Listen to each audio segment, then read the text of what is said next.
It's our very great pleasure to welcome our very special guest who has been at the Sydney Institute, I know, a number of times.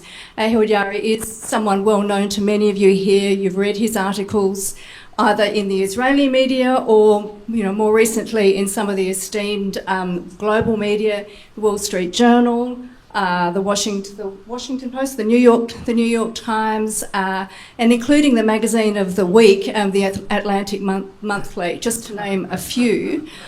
He is, of course, an award-winning journalist as well as a commentator. He won an award for his work on the peace process between Egypt and Israel, his coverage of the Gulf War, his coverage of the war with Lebanon. He's interviewed just about everybody that should be interviewed in the Middle East that relates to all of the conflict and the politics of that era. He's interviewed, of all people, Yasser Arafat, which I find extraordinary, King Hussein of Jordan, many Israeli prime ministers, including, of course, Yitzhak Rabin and the current Prime Minister Benjamin Netanyahu. So we're in for yet another treat. And on top of all of that, he's written 8 books on the Middle East. So his topic tonight is something that we've all been praying for the day after the end of the Gaza war. Mr. Yaari, you are very welcome here at the Sydney Institute. You are amongst friends, and we are looking forward to hearing from you. Thank you so much. As usual, I will be a bit blunt, and I will not beat around the bush, any bush. We have tectonic, I really mean the word, tectonic changes in the Middle East, which have to do with the current war or the recent war between Israel and its adversaries, enemies, but not only with that. And I'll give you an example. The two non-Arab ex-great empires of the region, Turkey and Iran, are now engaged in a ferocious, vicious rivalry all over the region. That's new. It didn't happen before. Let me remind you, those two empires, the Persian Empire, the Ottoman Empire, have learned for the past 250 or more years to manage their competition with a mixture of cooperation and a dose of friendship. No longer.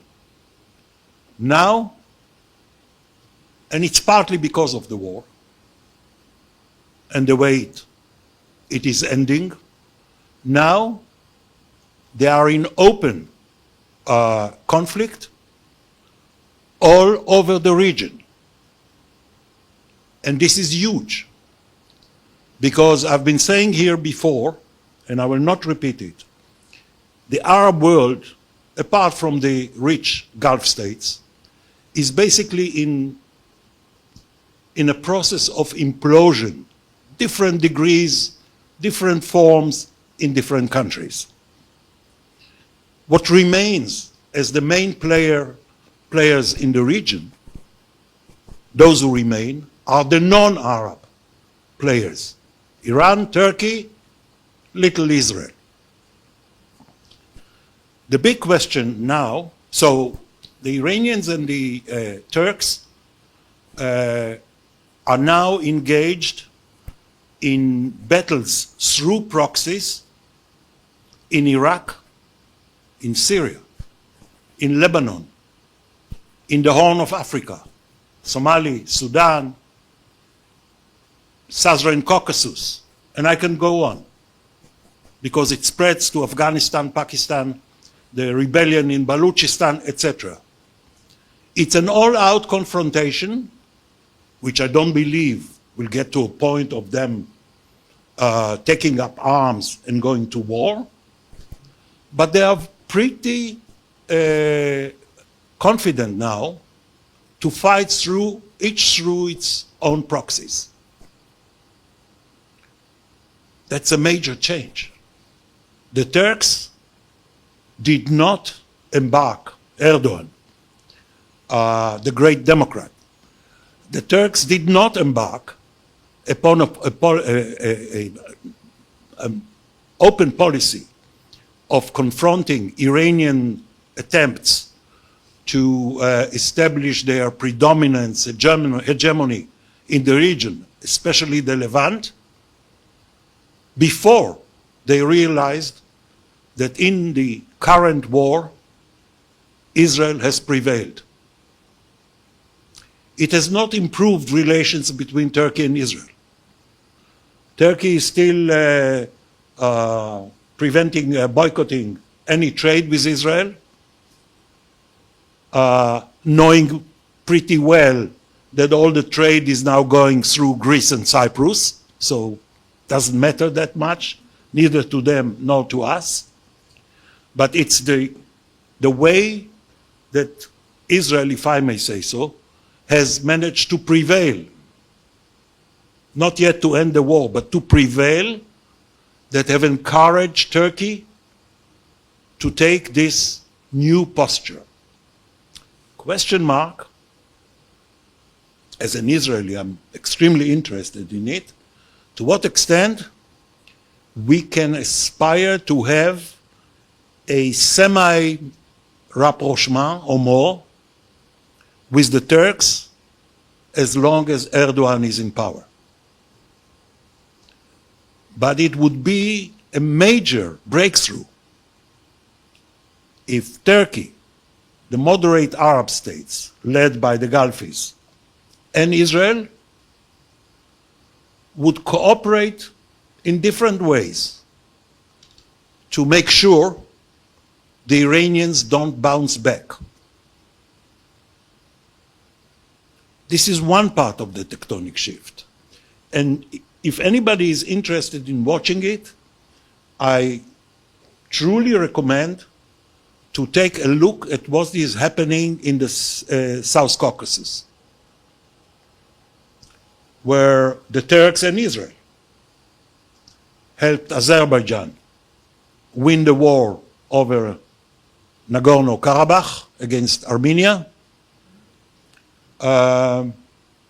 And now the Turks are in the process with our Azeri friends, they are mediating between us and the Turks now, are trying to get something, I will not go into the details, which is called the Zangezur corridor, which will separate Iran from its close friend Armenia. And they are fighting it. And the Azeris and the Turks are not going to give up on that. If you listen to the language, the official rhetoric of Turkish and Iranian officials, it's unprecedented. I'll give you a small example. Turkey has initiated a radio station in Farsi. What a crime. The Iranians officially describe this as an act of war. This is the kind of mutual suspicion that has built up between these two ex-empires. The other tectonic shift is a direct cause of the war. I was saying here last time that we were here with all the protests and everything which are still going on, etc. What is important now for us, Israelis, is to prevail. Once the world realizes that we have managed to prevail, coming out of the massacres of October 7th, things will start to change. And luckily, not thanks to our government, thanks to our hundreds of thousands reservists and a magical Air Force, and other tools, we have managed to prevail. I would like to take you through the picture as I see it.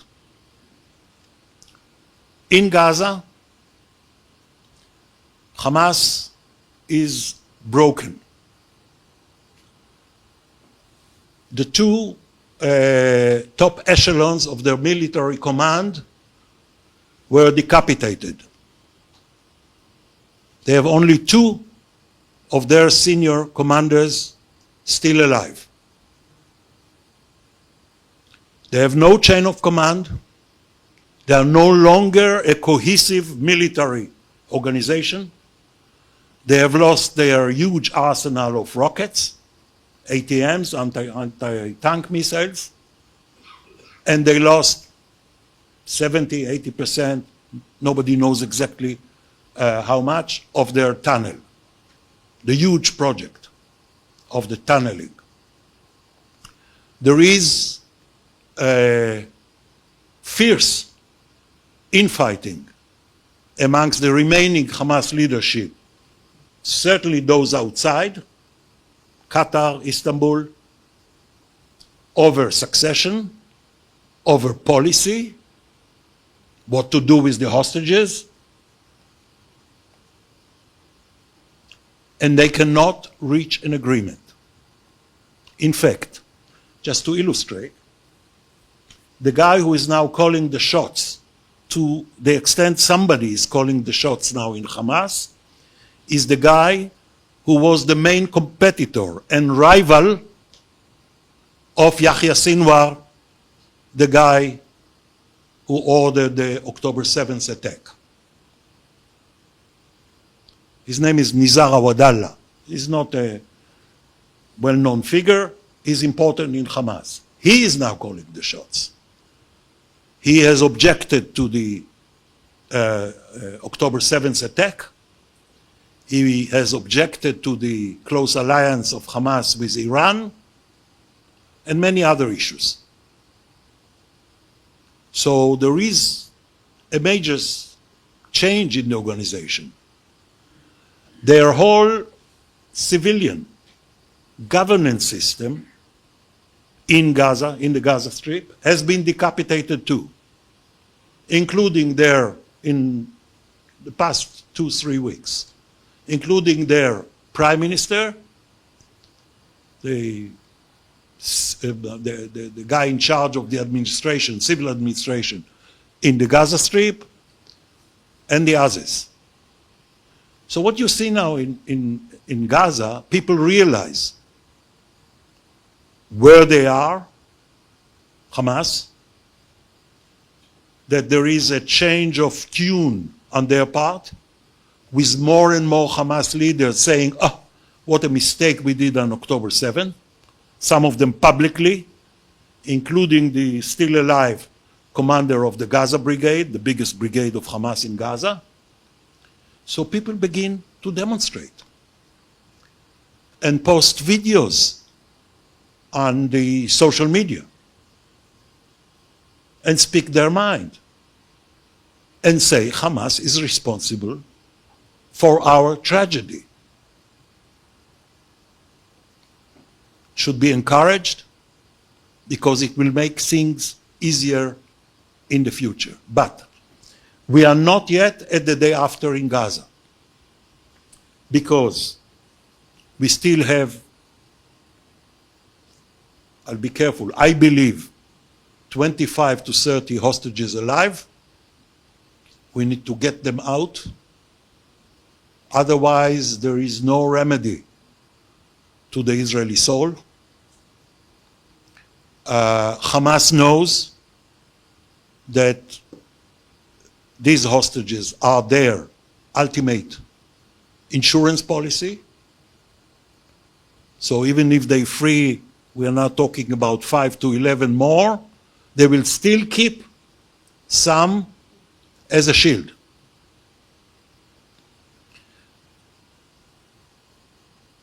So we are not yet at the day after, because we have a sort of a ceasefire, formally a ceasefire in Gaza, but the Israeli army keeps going after every Hamas that they can locate, every Hamas activity that pops up, and it will continue.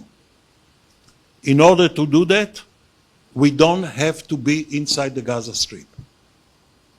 We can do everything. The Gaza Strip is a very narrow strip. We can do that all from our territory and from the air.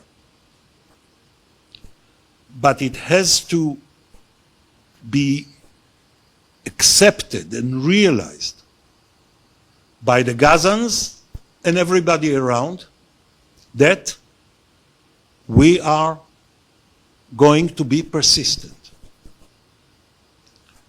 What is the aim? The aim is to get Hamas to accept disarmament. Doesn't seem likely now. I would propose that we can get there, hopefully. Offer safe passage to the remaining fighters with arms. Anyway, they are not seeking any more engagement with the Israeli forces for a long time now. And the day after comes after that, because what we have now is a situation in which everybody is willing to help Gaza. Reconstruction of Gaza will take years and dozens of billions of dollars. There are different estimates. The minimal one is 50 billion. Who's going to pay?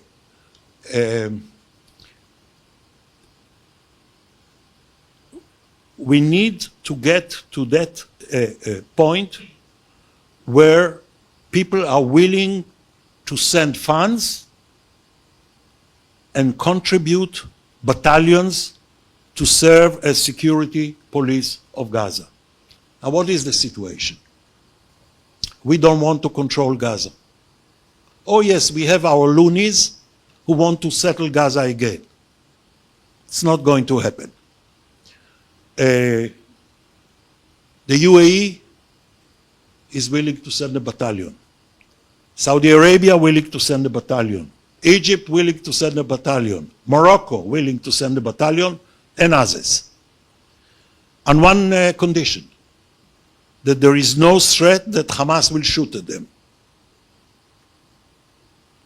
And this is why you cannot ignite any process of a day after reconstruction and pacifying Gaza without solving this issue of Hamas. I'll give you an example. The Americans, very thoughtful, serious American general, Fenzel, who's been in the region for several years now, has developed a very serious plan how to maintain security in Gaza the day after. It is based, I'll save you the details unless you are interested, it is based, it was not published, but it is based on the idea of recruiting over a year 10,000 young Gazans whose families are not too closely linked to Hamas as a local security force. Because unlike what ABC here may think, for the Gazans, sending troops, if it was at all possible, from the West Bank to Gaza, they will be perceived as an occupation force, the West Bankers. It's a no-no, and the Americans know it. But how can you start recruiting young Gazans to a local police force, even if it's under the roof of the Palestinian Authority, unless these guys know they are not going to be executed in the street? So we need to keep the pressure. It's not a war. It's a different type, not even a campaign, but persistent pressure. And I believe it will yield results, but not overnight. I'm moving to the other front, Lebanon. Hezbollah, the same. The Hezbollah first, second echelons of the military command decapitated. The guy who is now the chief commander of Hamas, I think, of Hezbollah in Lebanon, nobody ever expected him to be in this job, Abu Ali Haidar.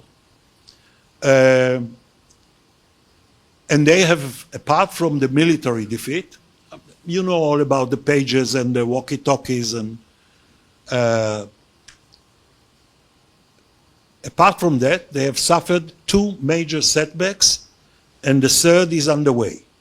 Political setbacks. One, a combined pressure by the United States and Saudi Arabia. The French are trying to be partners too, but nobody in the region really take President Macron very seriously. Not even in Lebanon, in which most people speak also French. They have managed to get the commander of the Lebanese army, General Joseph Aoun, a Maronite Christian, of course, elected as president of Lebanon against the wishes and the prayers of Hezbollah. And they could do nothing to stop it because they have lost most of their political allies on the Lebanese political spectrum. The second defeat, a judge at the ICC in Hague, who was out of Lebanese politics for 2 decades or more, was elected, appointed prime minister with a technocratic government in which Hezbollah is not represented, only offered advice on 2 minor ministries. They have lost control over the government.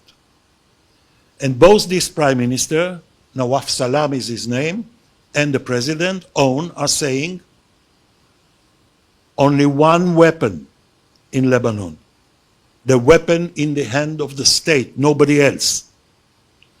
Only the state takes a decision about war or peace.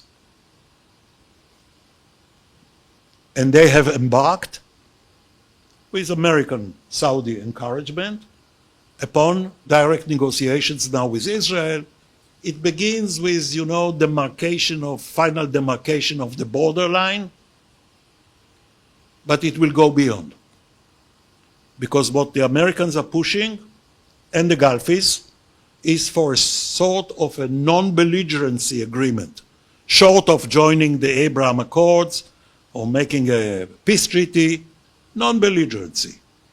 Solve the problems on the border. Hezbollah is not in a position to resist it. The Israeli army, just like in Gaza, keeps going day in, day out. There is a ceasefire. And Hezbollah respects, by the way, the ceasefire. But the Israeli army keeps going after any Hezbollah attempt to re-establish presence, whether it's south of the Litani River or north of the Litani River. And the Lebanese government protests, but not too loud. And pressure will continue. They are unable to get Iranian support. I'll come to Iran in two paragraphs. They are unable to get Iranian support. They are pretty isolated politically within Lebanon now. Let's see where it leads. Part of the reasons, or a very significant reason for why Hezbollah is in such bad shape, is what happened in Syria. People don't really understand what has happened. What has happened is that for the first time in my life, and I'm not a spring chicken as you can tell, there is no Syrian army. Nothing is left. the day Mr. Shara, Jolani, ex-jihadist, still jihadist, ex-Islamist, still Islamist, it's debatable. We can go into that. But the day he strolled into Damascus, unopposed, because the Syrian army, the big Syrian army melted away, was the day that Israel said, 1 minute, nobody is in control of Syria. This guy doesn't have enough people under arms to control Syria, this President Shara now. We are taking precautions. So Israel has taken sort of a security belt along our border in the Golan, and furthermore declared that everything south of Damascus, that's 100 kilometers all the way to the Jordanian border and our border on the Golan, will be kept demilitarized. You go there, you meet the Air Force. So nobody goes there. Nobody goes there. And the IDF took the peak of, if you know, Mount Hermon, the highest mountain in the area, from where, I can tell you because I've been there, from where, with a good binoculars, no more, you can peep through the windows of the presidency palace in Damascus. Yeah.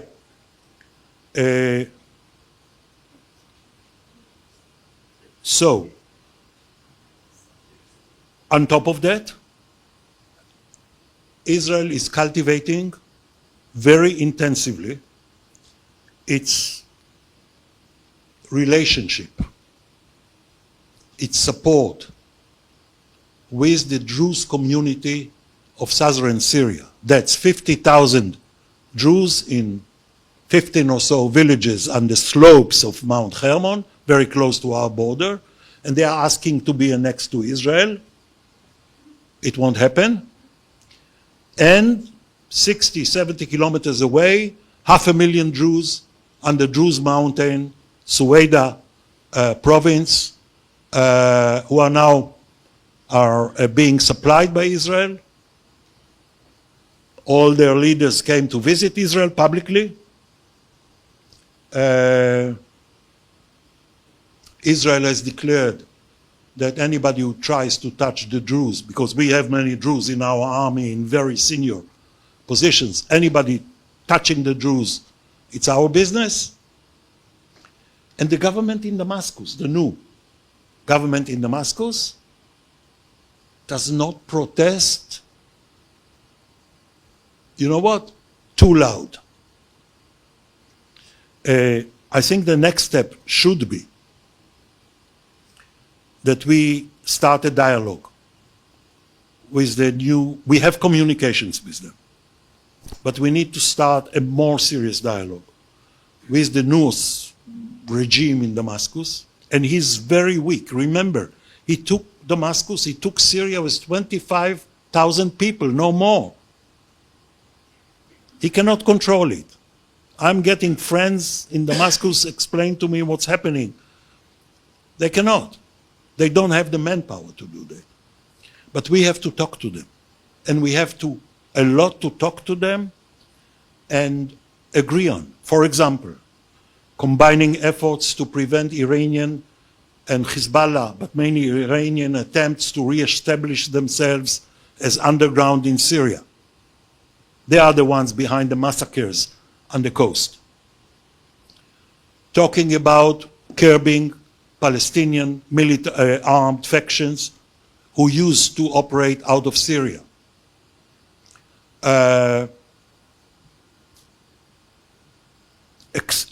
Getting an arrangement by which Druze, if not the Syrian state, are allowed to normalize relations with Israel, as well as other communities in the south, non-Druze, Sunnis, who are interested and with whom we have cultivated relations since the outbreak of the Syrian civil war in March 2011 in Daraa, the southernmost province.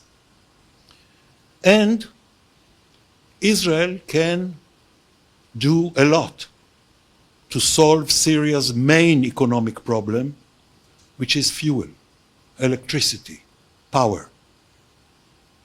What happens now, I'll admit to you that personally, I thought it was a huge mistake, is the Qataris, whose hand is in every pie, have promised the new leader of Syria that they will provide gas to the country because they don't really have electricity. What is the gas that is provided? It's an Israeli gas from our East Med fields provided to Jordan, because we provide Jordan, we provide Egypt. Why should it be a donation of the Qataris? It can be our contribution.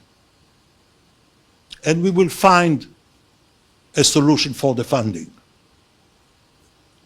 It's because the gas goes anyway from the East Med fields through Israel to Jordan to Amman and lights up everything there. We can send more through the pipeline for Syria, and with a minor extension to Lebanon, which has 2 hours of electricity a day. So many issues on which we can, whether we accept that Mr. Shara is no longer a jihadist or not, in which we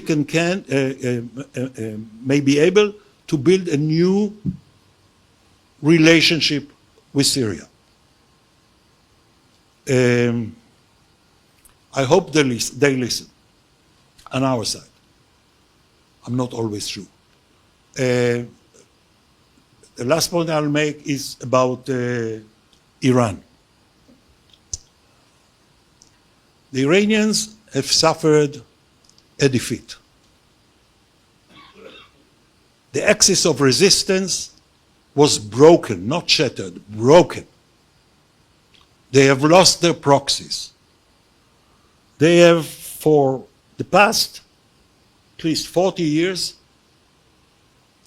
they had a policy, a strategy of what they called forward defense. They will defend Iran from Lebanon with Hezbollah, from Syria with the Assad army, etc. That is gone, no longer. On top of that, when they attacked Israel with missiles and were repelled, the response of the Israeli Air Force was to demolish. If I knew a stronger word, I would use it. Demolish Iran's air defenses. Iran is now, at this point that we are talking, is deprived of air defenses. And the Russians are not rushing to help. Watch it.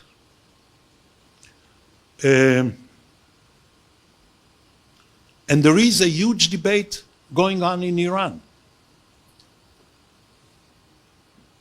Much of it behind closed doors, but some of it in the very lively Farsi media, which within confines is pleasure to read, and in the Iranian parliament, where the debates are really, again, within the confines, are very interesting. And they just impeached 2 ministers. And the debate going on in Iran is the following. Are we going to stick to the strategy that has failed and send a lot of good money that we don't have? They are basically bankrupt. Are we going to send a lot of good money that we don't have after the bad money that we have lost on Hamas and Hezbollah and Islamic Jihad, etc.? Or are we going to seek a different course of action? Probably a nuclear deal with the United States and the European E3, Germany, UK, France, accepting restrictions stronger than the 2015 JCPOA under nuclear activity. It's a huge debate. As I said, mostly behind closed doors. But what a guy like me can see is that it's undecided yet. We don't see them putting a major effort into resurrecting Hezbollah or Hamas or Islamic Jihad or, you know, Syrian pro-Assad forces in Syria. A little, yes. But they will have to make a decision. Where are they going? Where are they heading? And with a president like Trump, whatever anybody thinks about him, they don't know whether at one point there will be a green light to Israel to attack, which the Israeli Air Force has proven that they can, or even the Americans. See what they do with the Houthis in Yemen now. They moved from what under Biden was called active defense. They switched to an offensive mode. This is the big question mark hanging now over the region. What will be the decision of the Iranians? One last 2 paragraphs on Israel. Israel is undergoing, it's the war, it's the hostages, it's the terrible massacres and mutilation, etc., of October 7th, the intelligence fiasco. If you want, we can go into that. I've been speaking about this before. But in Israel, we have now a major battle. It's like the government of Israel under Mr. Netanyahu against the state of Israel. That's what it is to many of us, a majority of us. He has turned his party, the Likud, which used to be historically a liberal, right-wing, decent party, under Prime Minister like Begin, who made peace with Egypt, etc. He has turned it into a fan club of himself and his family.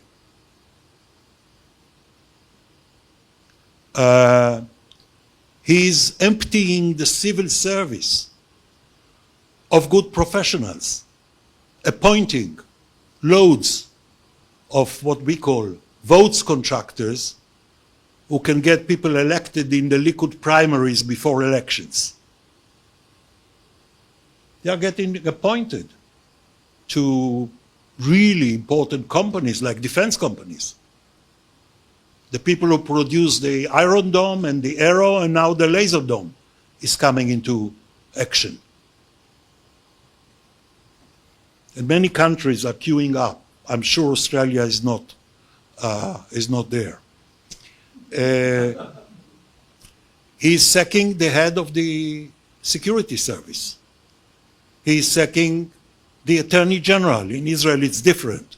It's not like Dreyfus is Justice Minister and Attorney General. No, in Israel, it's separate.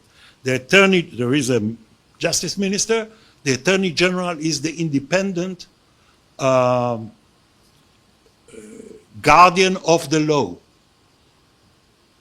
Her, in this case, it's a lady. Her role is to tell the government this is legal, this is not. it will all end up, and there are more examples of what's happening, it will all end up at the Supreme Court. But Bibi's people, and he himself, are already saying they will not respect the ruling of the Supreme Court. His justice minister is saying he doesn't recognize the new head of the Supreme Court because it was not his choice.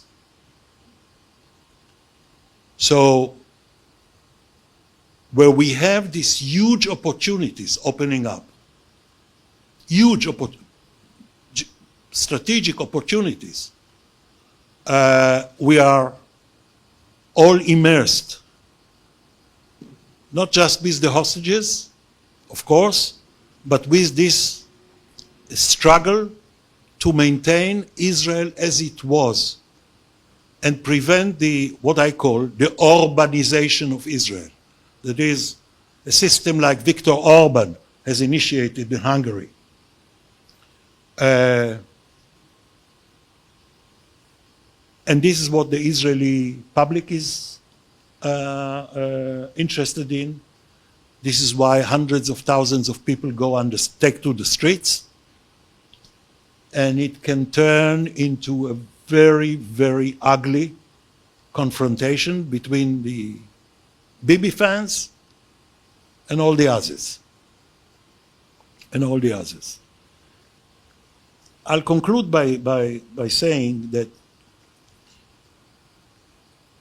it would be very helpful if the international community could get the Palestinian Authority to get their act together, what the Americans call revitalized Palestinian Authority, so that they are able, because now it's corrupt, dysfunctional,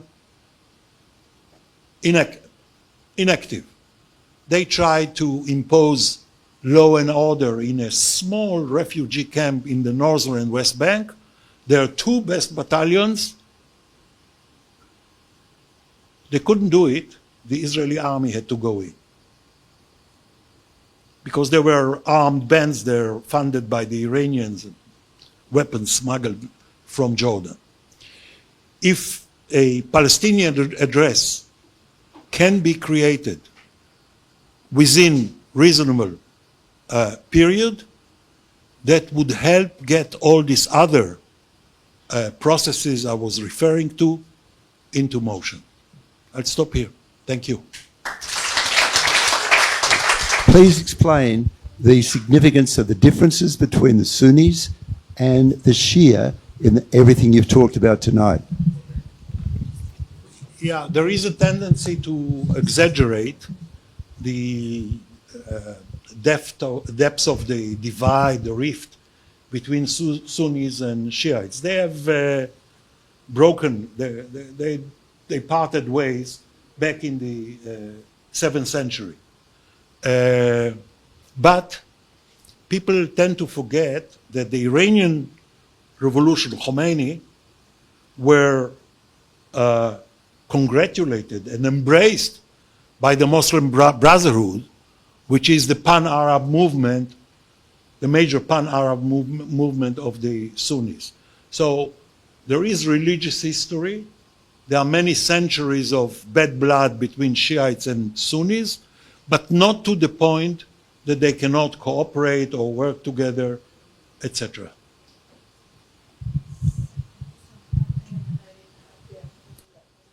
Thank you for your speech. It's been excellent. Daniel Pipes once said that there's never an end to a war unless one party realizes they've lost. In that, you've got the major leadership of Hamas sitting in six-star hotels in Qatar and Ankara, who are saying that they're going to fight to the last martyr in Gaza. At what point will Israel finally say the gloves are off and they are going to be targeted? I don't think Israel is going to go after Hamas leaders in Qatar, Istanbul, Turkey, or Kuala Lumpur. They are in Malaysia too. I don't think so. I think that people understand that there is almost a disconnect between the outside leadership and those who remain in Gaza, and it's different lot in the West Bank. So they don't count for that much. And they are divided. And they are fighting one another. And they all dependent on Qatari hospitality or Turkish hospitality. It's not a priority. I think the decision where Hamas goes will be taken in Gaza and will be taken by, I mentioned his name before, him and his people who were initially opposed for years to the Sinwar alliance with Iran and the whole idea of the October 7th attack. They will go for them. Gosh, so many questions. Brilliant, informative analysis. Thank you. A question about the Saudis. The role of the Saudis now, in particular with the Americans, is very encouraging and very overdue. Can you comment further on their role? Yes, the Saudis have decided to play.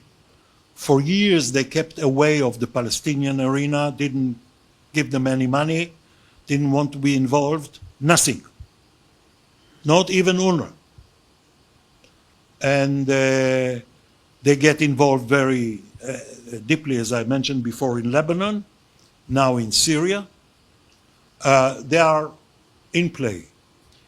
I think the Saudis would very much like to get into normalization with Israel. But in order to get there, you need, to have a Palestinian address which is credible. So the Saudis are applying pressure on Mr. Abbas. Please appoint a deputy. Please reform the system, etc. And he is dragging his feet. And the second thing is that unfortunately our Prime Minister, in spite of his mastery of the English language, managed to offend the Saudis on Fox television by saying, concerning the Trump relocation idea of the Gazans and the Riviera in Gaza, etc., he managed to say it was a slip of tongue, but he never corrected it. He said, Saudi Arabia has huge, vast spaces maybe there. And the Saudis took, rightly so, offense. And since then, we're talking about a month now, 3 weeks, there is a campaign by the Saudi media, the pan-Arab television networks, all the outlets, the newspapers, against Bibi personally. This is not the atmosphere in which MBS, the Crown Prince, will shake his head. But I think it may very well come later. They've been talking for years, the Saudis, to us, to the point that at one juncture, just as an anecdote, they asked whether Israel could provide gas to their new mega city in Neom, you know, the futuristic city, because they realized they cannot generate enough green energy to provide for the city. So can you imagine Israel providing Saudi Arabia with some oil? Is there somebody that could take over from Netanyahu? Well, the opposition leadership is pale, largely ineffective, all of them. They don't attract the public. The public, I mean those who are against Bibi. But they are not drawn to somebody like we have Lapid or Gantz or ex-prime ministers, etc. It's a big question mark. We don't have elections, if things keep as they are, before October 26. The polls are saying Bibi will lose. We lose handily. But I think that the way would be, and they are discussing it, is to establish a wide front of opposition parties, an alliance of opposition parties, which will run in combination against him. And they will have to decide who's leading it. If you ask for my opinion, I do not admire this guy, and I know his faults. The best prime minister that Israel can produce now is somebody called Mr. Lieberman. Thank you for the very insightful talk. My question, you mentioned several times Qatar and them having their finger in most pies. What is the policy, both Israel's and the US, to the extent that one exists, to minimize or eradicate their negative influence in the region? Qatar is the host and pays for the biggest American base abroad, Al Udeid. So the Americans are very careful with the Qataris. Some of the people, I'll be careful, who work for the new administration in the region have previous connection to Qatar. Israel, it's a major issue now, because in 2018, the Prime Minister, Bibi, instructed the intelligence agencies to allow the Qataris to transfer suitcases with millions of dollars to Gaza, explaining that if you keep the economy in Gaza going and Hamas happy, there is no threat, they are deterred, she'll be fine, mate. It turned out the money went to the tunnels. So this is a big issue. It's getting complicated because three, at least, of the people who run what we call the poison machine for Bibi, the poison machine against his opponents. You have to remember, we have a prime minister who has a television network employed by him, Channel 14, which was inciting against the army and the commanders of the army throughout the war. Never happened before. Anywhere, I think. Now these guys who ran what we call the poison machine, all the social media bots and everything, these guys, turns out, I'm not a judge, it's still to be it is under investigation by the General Security Service, whose boss he wants to sack. Guess why? Because they were getting, as they were serving at the Prime Minister office, they were moonlighting for Qatar, PR in the West, mainly America, and they were getting nice sums of money in return. So Qatar now is a very explosive issue in Israel. It's a time bomb. And part of the way Bibi is reacting and operating now, I believe, stems from the fact that it's becoming very, how to put it, embarrassing for him. Thank you. Thank you very much. Do you think there's any truth in the assertion that the government of Israel and the senior IDF leaders deliberately chose to ignore the warning signs that were being sent up to them by the female soldiers that they'd sent down to the Gaza border, who reported up about the set-up camp and the practicing on attacking a kibbutz and so on, as an excuse because they wanted the excuse to invade Gaza? No, it was sheer arrogance and I've said it before, I call them the peacock generals. When you appoint the wrong people to the job of, for example, Director of Military Intelligence, he's a swaggering paratrooper general. What does he know about intelligence? And others. And a prime minister who is convinced and sends money to Hamas that Hamas is deterred, just keep them happy. So the whole, we call it in Hebrew, conception. The whole concept was Hamas has nothing to win if they go for hostilities. They are deterred. What can they do? They didn't believe they are able to do what they did, so they dismissed it. They had all the information necessary was there. Now we come to the last night, October 6th, between October 6th and the morning of October 7th. And they take the stupid decision not to deploy, not to call in alert, not to tell the soldiers at the front line to what we call alert at dawn, nothing. Why? Because they didn't want to trigger a Hamas response. I will tell you something. In the morning of the 7th, the guy who commanded the operation was Mohammed Deif.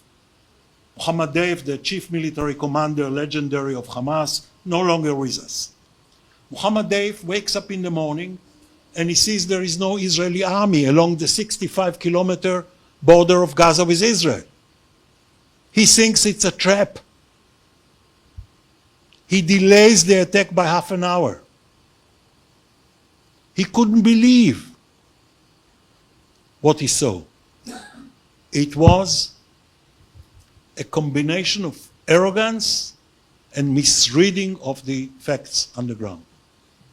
Just so that we give our Zoom people the feeling that we're with them, Dmitry Burshdin put this question on the email before we even started. The whole last year, the penetration of Islamists, Muslim Brotherhood or whatever into Western nations' institutions has turned a lot of global leadership against Israel. And the question is, how can Israel rebuild its narrative? We are very bad at selling our narrative or our point of view. My wife, Ozzy, she says Israelis are interested only in talking or debating with one another and not talking to people outside, which is very true. So they didn't do anything. We have been watching the Qataris by friends and influence in the American Academy, universities, think tanks, media, etc., etc., etc. No outcry. Nothing was done. There was an intention to dismiss Qatar as a minor player, which is wrong because they have a lot of money. And now it's part of the political domestic discussion in Israel, so there is no policy on Qatar or the Muslim Brotherhood. Basically, the Muslim Brotherhood, largely financed by the Qataris, they are split between a branch which is headquartered in Turkey and a branch which has its headquarters in London, but they have lost a lot of ground. And what happened to Hamas doesn't add to their prestige and popularity. We're going to have to leave it there. We've actually now come to our end. So, but we have, and thank you so much, because we've had the most extraordinary 45, 50 minutes that's painted us a picture of that complicated puzzle that is the Middle East by one of the world's leading experts who's been looking at it and living it and writing about it for many years. We thank you so much, and we're so grateful that you came to the Sydney Institute tonight. Thank you very much.